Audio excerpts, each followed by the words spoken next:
How are you doing this morning? Fine. You're doing fine. How are you doing?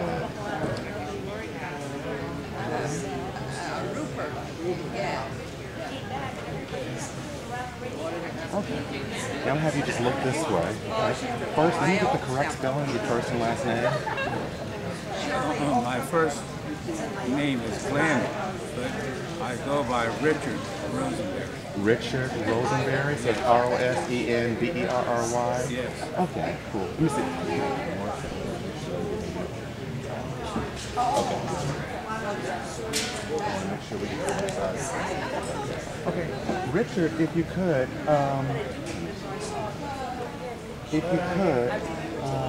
tell us what that was like.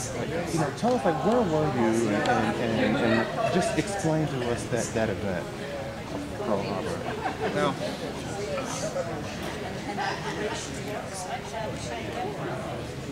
basically I was up and I was on day duty in the new barracks, and I was the personnel sergeant major, but I was private. I had a first class rating, private. And the bomb went off over on the Arizona, and I ran outside.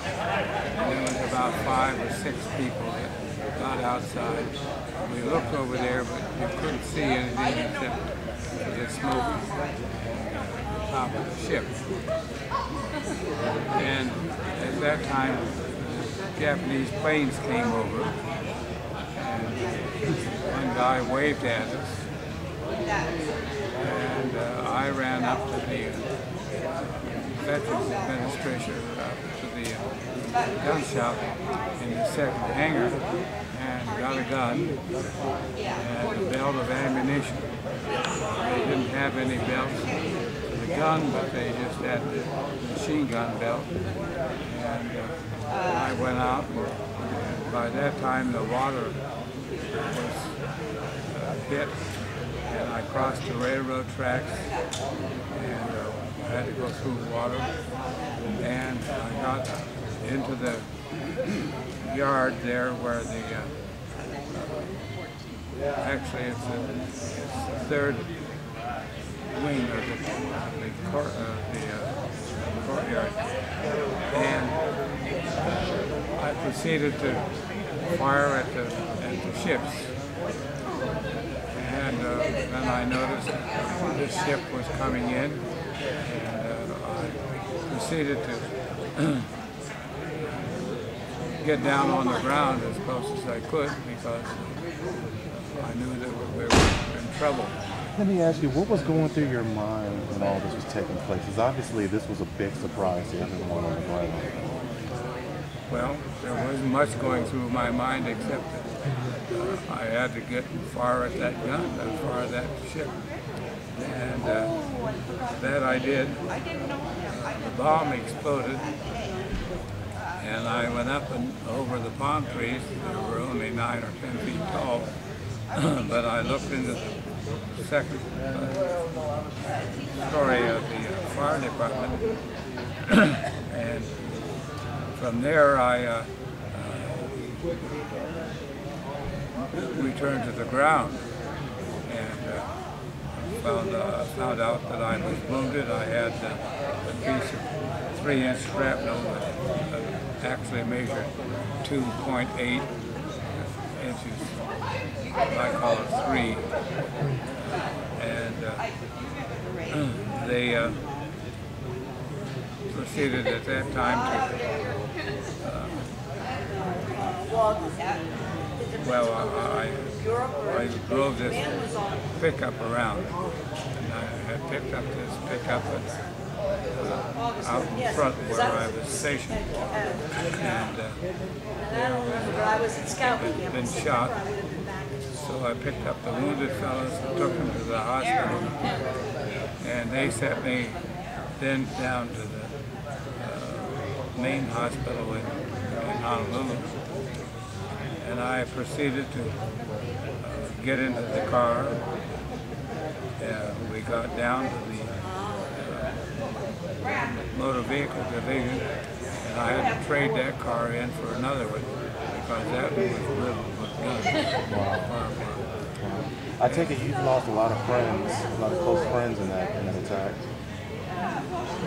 Yes, there was 600 and some people that were either injured or killed in the attack. We were only 5,000 strong down there. Let me ask you this. You know, every year obviously there's this newer generation that's heard of 9/11, that went through 9/11, the attacks of 9/11. If you could explain why it's really important, even for that newer generation, to fully understand what happened in Pearl Harbor. Well, yes, that is important. And obviously I can only tell you what happened to me and what I saw and what I observed and what I did.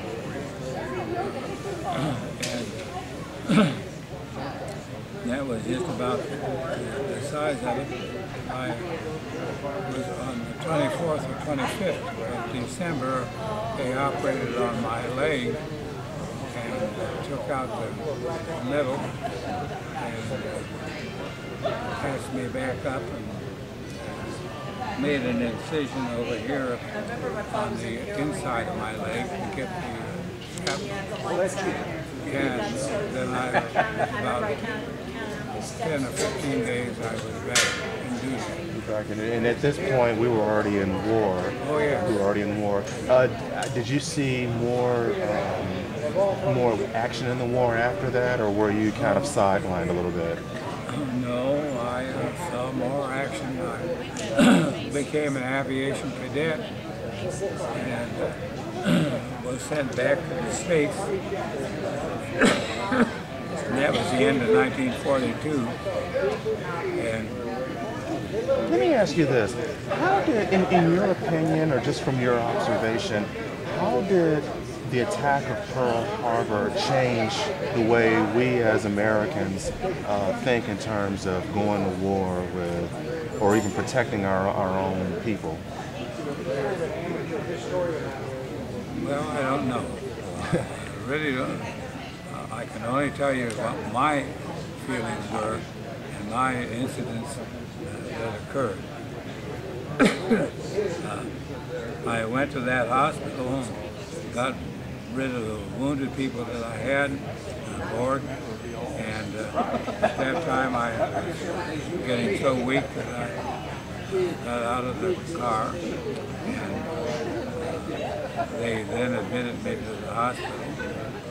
And I can remember that getting there, but the bad thing was that I was bleeding quite seriously from the right foot and left foot, and they had me sitting on the edge of the bed and my foot hanging out over to go into the container. Did you think you were going to lose your foot or your leg at that point?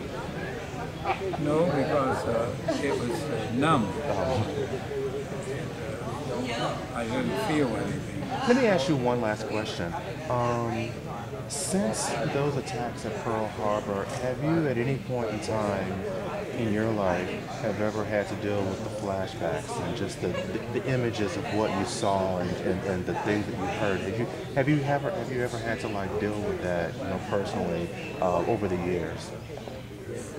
Oh yes, I dream of that. Yes, I do. It was, well, I went back into cadets and was selected to be a bombardier and was shipped out after training in Mountain Home and at Casper, Wyoming, and down there in New Mexico. And we were shipped out on probably the latter part of April. And in May we started flying. On May 11th, I flew May 11th and May 12th. And then again I flew on May 19th. And that's when we got hit. I was in a nose turret. I had to do all the duties of the bombardier. So your plane went down? Yes. Oh, okay. Where did you go down? Well, in northern Germany. Oh, okay. And I was down for, well, over a year. But were you taken capture by the Germans? yes, no, yes. Let me ask you, how were you treated?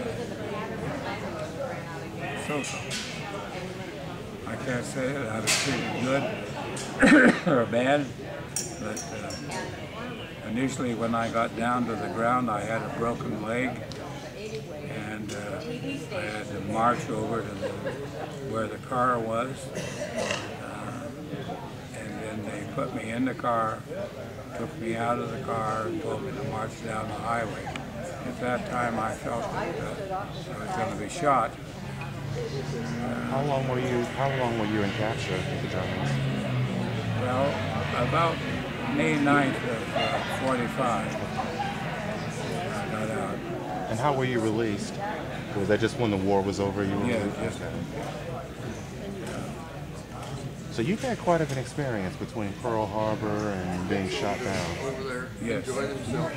Thank you so much. I really appreciate you talking to us. All right. Thank you.